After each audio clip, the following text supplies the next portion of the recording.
Yuxarı Baş Milli Tarix Memarlıq Qoruğunda Azərbaycan və Ukraynanın bayraqlarını tutan Ukraynalı uşaqlar və nümayəndə heyəti diqqətimizi çəkir. Uşaqlar və onları müşahidə edən qrup rəhbərləri Şəki Xan Sarayının həyətində bu tarixi abidənin möhtəşəmliyindən heyranlıqlarını gizlədə bilmirlər.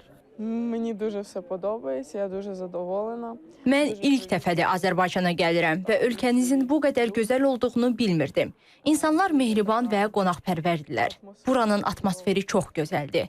Hər şey əladır. Diqqət və qayğı yüksək səviyyədədir. Müharibə bölgəsindən sonra belə bir sakitlik bizim üçün əsl terapiyadır. Biz artıq 5-ci gündür Azərbaycandayıq. Burada bizim üçün gözəl istirahət təşkil edilib. İnsanlarınız gülərüz və qonaqpərvərdilər. Bugün Şəkidə bizi qarşılayan yaşlı insanın hədiyyəsini əvəzsiz bir xatirə kimi qoruyacağam.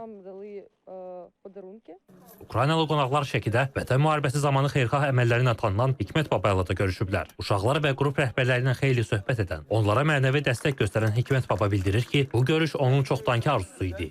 Mən də çoxdan arzum idi ki, bunlara padark alım. Padark aldım, bunlara payladım. Çox xoş günlər oldu bunlar üçün. Hamısı sevindi. Nə qədər bunlar sevinibdirsə, o boyda da mənim ürəyim sevinir. Onlar mənə bayraq da təqdim elədilər. Çox sağ olsunlar, mən də minnətdaram. Mən Ukraynanın Sumi şəhərindən gəlmişəm. Bir sözlə müharibənin, odun, alovun içərisindən çıxmışıq. Bu çətin günlərdə bizim, xüsusən uşaqların gözəl Azərbaycanda istirahətinin təşkili, terapiyalara cəlb olunması əvəzsizdir. Biz Ukraynalılar Azərbaycan dövlətinin bu qayğısını unutmayacaq. Göstərilən diqqətə görə hər kəsə təşəkkür edirik.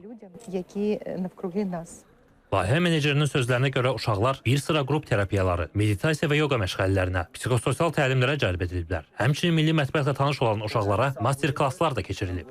Bu proqramda müəyyən ekskursiyalar, turlar təşkil olunub, hansı ki bu Bakı, Şəki, Qəbələ, digər Azərbaycanın bölgələri üzrə bölünüb və uşaqlar burada eyni zamanda ekskursiyalardan əlavə sosial-psixoloji dəstək də alırlar və 10 günlük proqram çərçivəsində bacardığımız qədər onları həmin ağrı acıdan uzaqlaşdırmağa, pozitivə kökləməyə çalışırıq ki, onlar üçün xoş və yadda qalan günlər keçmiş olsun.